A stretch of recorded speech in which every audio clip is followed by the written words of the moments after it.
I'm Jacob Hornberger, president of the Future of Freedom Foundation. Welcome to Trump Watch. Well, it seems that Iran and the United States have entered into a peace agreement that's supposed to be signed later this week. It's really an interim peace agreement. It doesn't resolve all of the reasons why the U.S. attacked Iran, like the nuclear materials and regime change and other things like that, sanctions. But it opens up the Strait of Hormuz, supposedly. So we'll just see how it develops. I think one of the problems here is that the Israeli government, it would seem to me, does not want this war to end. And so they keep inciting problems there in that part of the world, attacks against Hezbollah and so forth.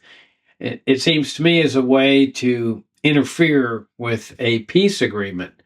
They essentially hold veto power over whether President Trump is able to extricate himself from this tar baby that he is stuck with. Remember, Trump declared victory a long time ago, several months ago. He won the war. He defeated the whole military establishment of Iran, which is no surprise. I always said that it was going to be a cakewalk with respect to military battles. I mean, you've got the most powerful military empire in the world, $1 trillion budget and so forth, against a hollowed out third world regime. There was just no possibility at all that Iran was going to be able to respond militarily to this attack. And it was a massacre. I mean, just an absolute massacre.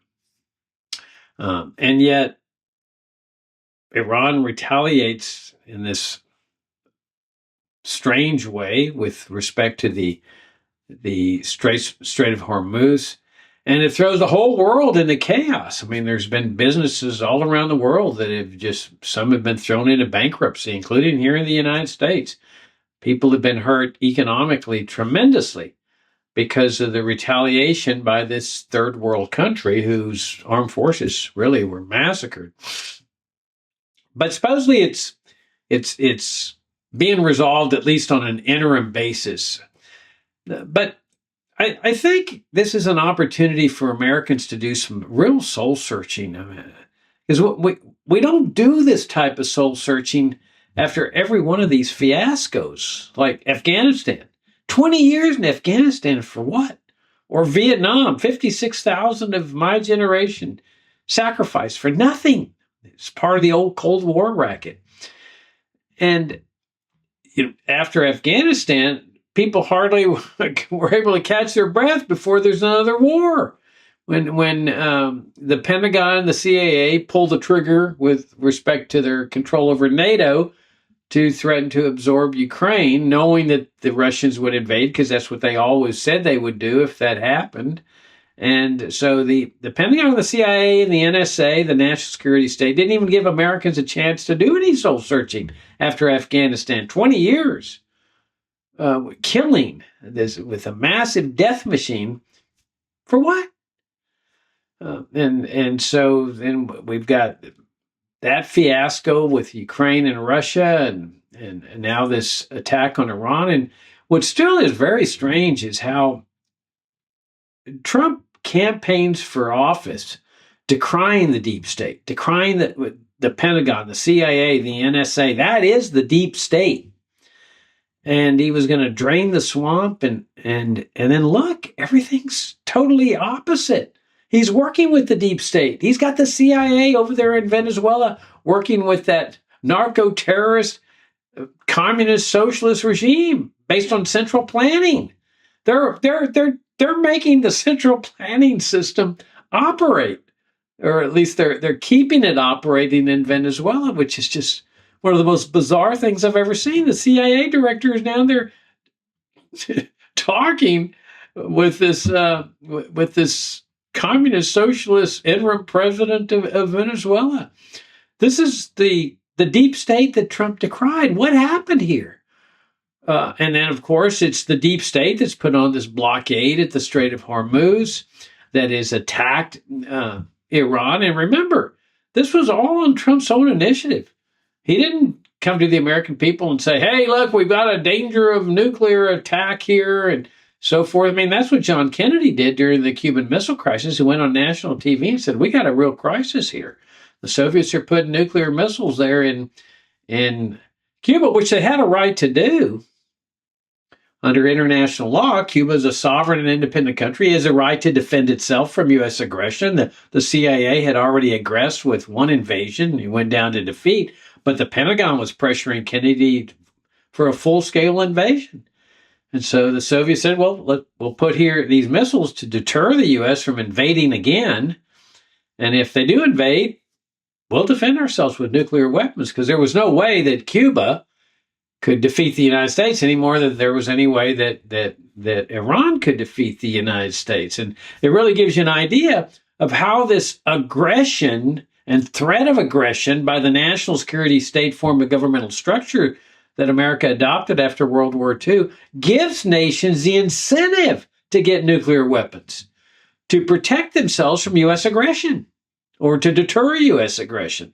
That was why those Soviet missiles were there, because Fidel Castro knew that the Pentagon and the CIA were pressuring Kennedy for a full-scale invasion of Cuba. That's what Operation Northwoods was about, that false flag operation where innocent Americans would be sacrificed, killed by the U.S. national security establishment, by CIA agents who would portray themselves, or Pentagon agents portray themselves as Cuban terrorists, and therefore give Kennedy the opportunity to say, oh, we've been attacked.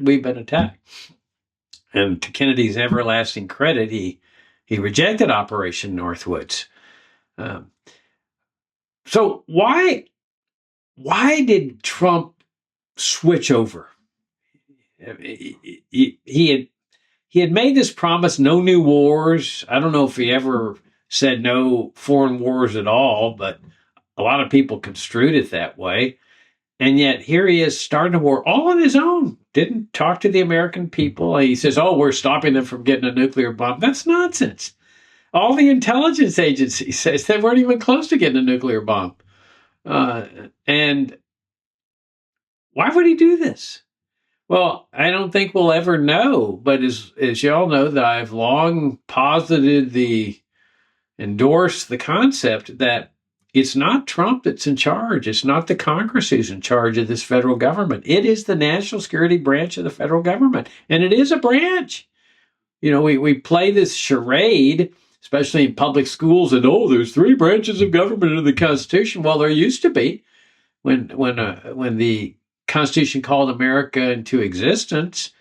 But when the U.S. was converted to a national security state after World War II, the national security establishment, the Pentagon, the CIA, the NSA, essentially also the FBI to a certain extent, became a separate branch of government, the most powerful branch, the branch that has the power to kill Americans with impunity, with immunity.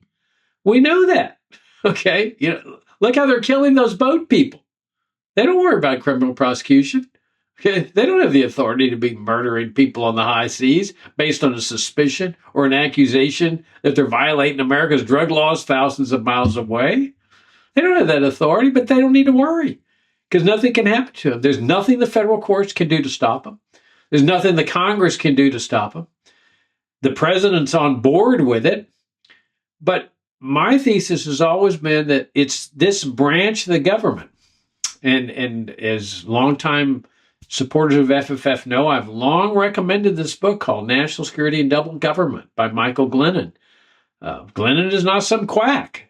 Glennon is a professor of law at Tufts University, former counsel to the Senate Foreign Relations Committee. The thesis of his book, to which I subscribe, is that it is the national security establishment that is ultimately in charge, especially with respect to foreign policy. And they let the other 3 branches have the veneer of power, but the other 3 branches don't dare interfere. But they enlist Trump in this process. Trump is obviously not just a passive player that says, oh, well, you all take charge and I'll sit on the sidelines. He's become an active player in this. And the question is how did they induce him? How did the deep state induce Trump to become part of them and attack a country that wasn't interested in attacking the United States, just wants to be left alone, that has these sanctions for decades, brutalizing the population just like terrorists do. I mean, sanctions really are an act of terrorism. The U.S. decries, Cuba and other nations as supporters of terrorism. This is the nation that is producing the terrorism with sanctions and embargoes and blockades, because it targets the population, the innocent population, with death by starvation or illness, like they're doing in Cuba right now, and like they were doing in Venezuela, as a way to get regime change or a change in policy by the regime. So I don't know how this happened. And Trump certainly has never explained it. But my hunch, and this is just a hunch, just an opinion, that it somehow revolves around Jeffrey Epstein. Because there's been so much controversy about these files, and Trump was resisting releasing the files. And then he targets Tom Massey, who was one of the ones leading the charge for opening the files. And there's something about this Epstein thing, I think, that is involved in this. And one of the recent revelations is that Bill Gates recently testified that Epstein was trying to blackmail him. Epstein had come across information that Gates had some extramarital activity and was using that as leverage to establish a relationship or reestablish a relationship between Gates and Epstein. So it shows Epstein's motives of acquiring information on people. This is the J. Edgar Hoover method, where you acquire information, compromising information on people, and then you use it as a way to induce them to come over and do your will. So Hoover had these secret files, and ironically, the FBI proudly names its building in Washington, J. Edgar Hoover Building. I mean, it's just amazing. There's no shame at all. This guy was a serial blackmailer. And my hunch is that Epstein was too. And I think that's a popular thesis. And I think it's a virtual certainty that he's embroiled over there with the Israeli government as part of all this. And if he's embroiled with the federal government, with the Israeli government, he's embroiled with the national security branch of the federal government here at home. Remember that sweetheart deal that he got? That's the most amazing plea bargain I have ever seen. I practiced law for many years, and I have never seen a plea bargain like that.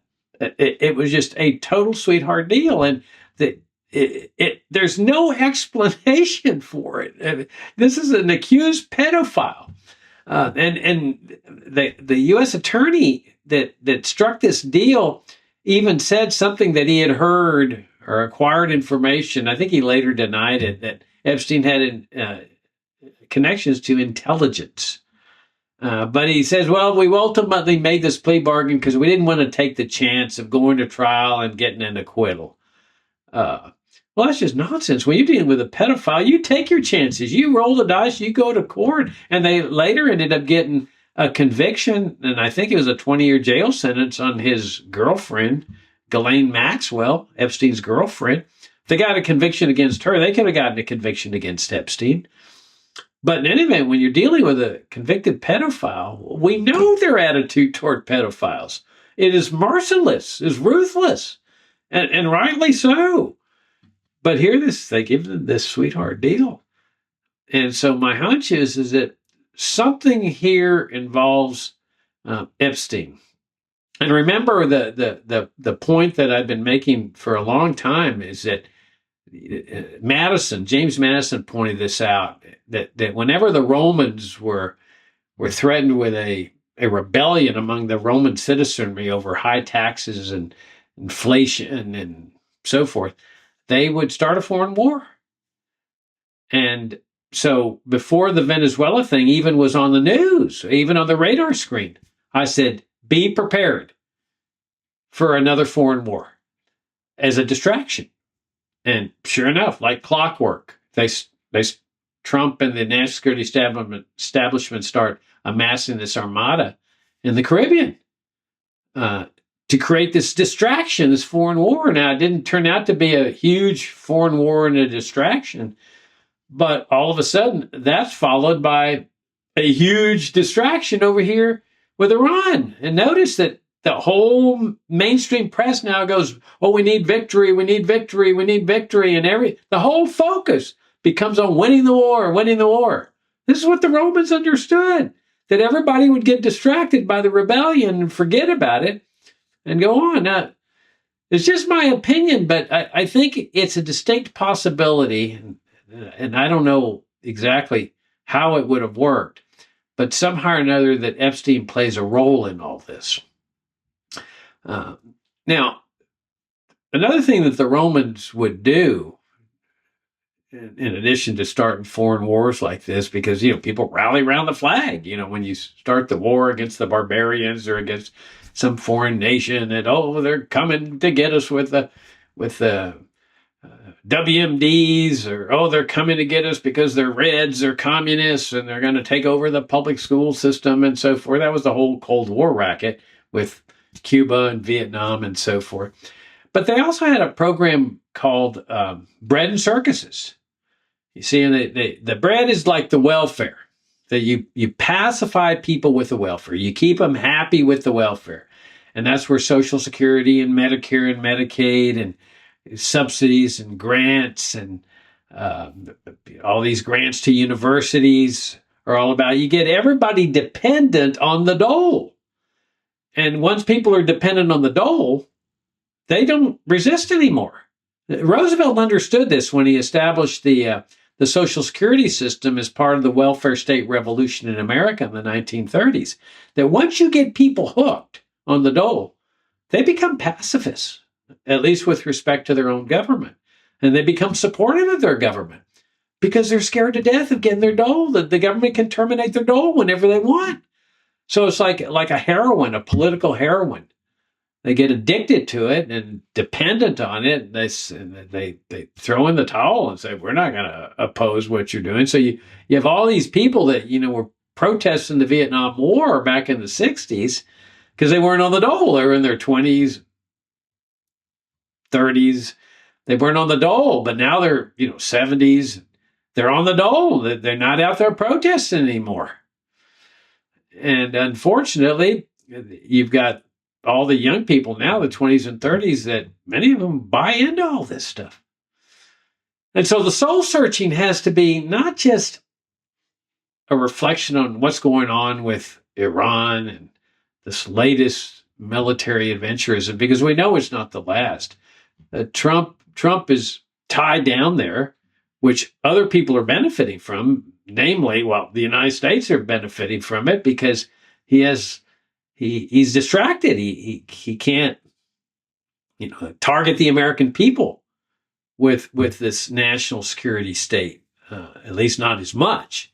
And the Cuban people, but the Cuban people are going to be paying the prices if he's able to sign this peace treaty, because he's chomping at the bits to invade that country, kill more Cubans. They've already killed a bunch of them through starvation and illness with the oil embargo, and conditions are horrible. I mean, this is your act of state-sponsored terrorism, targeting the population as a way to bring about a change of policy or regime. So you've got the welfare that keeps everybody pacified, but then you've got the circuses. And so it didn't surprise me that they've got this big fight, I forget what it's called, unlimited fight or something, on the White House grounds to celebrate Trump's birthday. I mean, this is the circuses. Keep people distracted with the circuses. It's like the old gladiator fights. Yay, oh, wow, we're going to go see the gladiators kill each other. And so these unlimited fights are essentially the same thing. Just keep people distracted with, bread and circuses. And so what Americans have to do is really reflect on the fundamentals, not just, let's let's criticize Trump for what he did with Iran. This was terrible and so forth, because we know it's not going to be the last one. Cuba's most likely next once they lift the embargo and the Navy's able to free itself to go over to the Caribbean. But the whole concept of foreign interventionism, and it's important that we go back to fundamentals. I mean, we know there were some bad founding principles of this country, slavery being the biggest, but there were some good founding principles. And one of those was non-interventionism in the affairs of other countries. That's what we need to reestablish. Not just oppose this intervention or that intervention or whatever, and enshrine it in the Constitution. No foreign wars. Just make it an absolute prohibition. No foreign wars. No sanctions. No embargoes. No blockades. Just enshrining in the Constitution, this is not among the powers of the federal government any longer. And then dismantle the national security state. Now, I don't know how we do that because they are so powerful. I'm not even sure they would permit themselves to be dismantled. I mean, suppose the Congress were to repeal the National Security Act of 1947, which established the CIA, or the Security Act, I think it was 1952, that established the NSA. I'm not sure that the National Security branch of the government would honor it. They might say, no, this is an irresponsible act by Congress, even though the president has signed it into law, even though it's been done legally and in accordance with the Constitution. This is a threat to U.S. national security. And our job is to protect national security. And so we're going to have to just ignore this law. I think there's a distinct possibility. And what then? Who can do anything about it?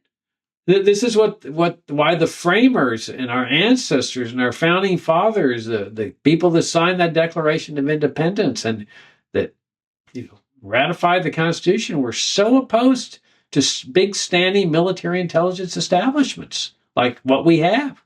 If the Constitution had called into existence a national security state form of governmental structure like the one we live under, there is no possibility, none, that our American ancestors would have accepted it. No? Because they understood that government is their biggest threat, their own government, not the Iranian government, not any other European government, not the Russian government, not the Chinese government. No foreign government or foreign entity or foreign group was a threat to their freedom and security. The biggest threat to their freedom and security was their own government. Now, there may be some threats like the British government in the War of 1812 and so forth, but they never lost sight of the fact that the American government is the greatest threat to the freedom and well-being of the American people, especially if it becomes a national security state, and especially if it becomes a national security state with the power of foreign interventionism. Madison, I think it was the one who pointed out that of all the enemies to liberty, war is the biggest because it encompasses all the rest: surveillance, debts, taxes, conscription. It just goes on and on. The USA Patriot Act, TSA, everything. And I think we also need to do some soul searching on the whole systems that have come into existence in the 20th century that are billed as freedom. Okay? It's just a lie. They're not freedom. They're the antithesis of freedom, like drug laws. Just total fiasco. Look how much death and destruction drug laws have brought into existence that have produced the drug lords, the drug cartels, all the violence with the drug war, including the violence there in the Caribbean where they're murdering these people in the boats that they suspect of smuggling drugs. Drug violations are not a death penalty offense. They have a legal, moral, ethical, religious duty to arrest those people if they think they're violating U.S. drug laws. Bring them to justice. That's what our system was supposed to be all about. It was what our system was about for more than 100 years before America became a national security state. Everything's changed now. The national security state doesn't have to comply with the Bill of Rights, the Due Process Clause, no taking of life without due process of law, foreign or domestic life. They don't need to worry about that. They know the courts are not going to enforce it against them. They're too powerful. The Congress isn't going to do anything. They're too powerful. And they've got the president on board supporting it. And every president knows what happens if you buck these people. Therefore, it's in their interests to get on board with whatever they want to do. I mean, the last president who bucked him was John F. Kennedy. That's the thesis of FFS' book, JFK's War with the National Security Establishment, why Kennedy was assassinated.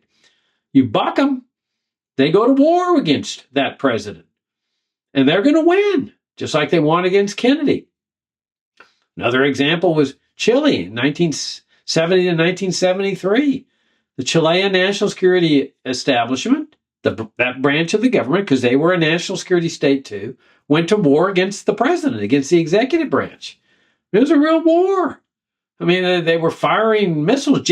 Military planes were firing missiles at the president, trying to assassinate him with missiles, not with bullets, like what happened in Dallas, but with missiles. And so any president that bucks a national security branch of the government is taking his life in his own hands, because he's not going to win. They're too powerful. And you've got the system of immigration controls that has become, one of the biggest features of tyranny in America. It has been located along the borderlands, the Berlin Wall down there, the highway checkpoints, the criminalization of hiring, transporting, caring for illegal immigrants. I mean, I could go on and on. The barbed wire, the concertina wire, and this is all like living in a communist country. But it was pretty much located on the borderlands. But I knew it was never going to sit there, because too many immigrants were circumventing their system. And so they said, the wall will cure it, Jacob. The wall, once you build a wall, that's it. Well, they built the wall. And so what happened? They kept coming, circumventing the controls, which they called open borders. They got all the controls that are not working. And they say, that's open borders. It's ridiculous. But so Trump is showing that you have to expand the police state, the immigration police state, nationwide, which involves killing Americans too, who dare to protest against the tyranny.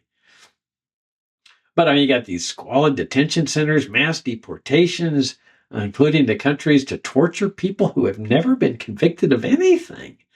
These are people just pursuing happiness. Does that phrase sound familiar? Because we're going to be celebrating that phrase in less than a month here on the 4th of July. That all men are endowed with certain God-given natural fundamental rights that pre-exist government, that government can't touch. And one of those rights is a pursuit of happiness. So it either is a fundamental God-given right or it's not. If it's not, then government can sit there and control it. But if it is, government can't touch it because it's God-given. It's natural. It pre-exists government. Government's job is to protect it, not destroy it or infringe on it. So you got that massive failure and tyranny. And so you've got all these systems, the welfare state system, the foreign interventionist system, the national security state system, the drug war system, the immigration system that just failed. And the right wing is saying, but Trump's going to make it work. Trump's going to make it work. He's the strong man. We just need to give him the powers. And that's what all this bashing of federal judges is all about, is we don't want interference with him. He has the vision to make all these systems work. Well, of course, it's a pipe dream. These systems are inherently defective. They'll never work. But they vest dictatorial power. And by dictatorial, I'm talking about no interference. The ruler does whatever he believes is necessary. And you bash those federal judges, or you ignore their orders, and you just shunt them aside. And you get a complacent Congress that is scared to death to buck the ruler because they'll lose power. He'll target them, which is fascinating. Trump can just get another Republican to run against an incumbent Republican, and Trump's candidate's going to win. So anybody that wants political power, which is all of them, they're not going to buck Trump. They know that they will lose in the next primary election. So You got a real bad series of systems here. And that's where the soul searching comes in. Do Americans want this? We've had two different ways of life in this country. And we have a choice to make. And I know what my choice would be. I don't like this system. It's a system of death, destruction, misery, suffering, tyranny, and the destruction of liberty. I want to live in a free society, in a peaceful society, harmonious society. A society where I can travel wherever I want, including Cuba, spend money wherever I want without being prosecuted and jailed by my own government, where I can accumulate the fruits of my earnings, no income tax like Americans didn't have for more than 100 years, sound money instead of a Federal Reserve and a paper money system. That's another system that has failed, obviously.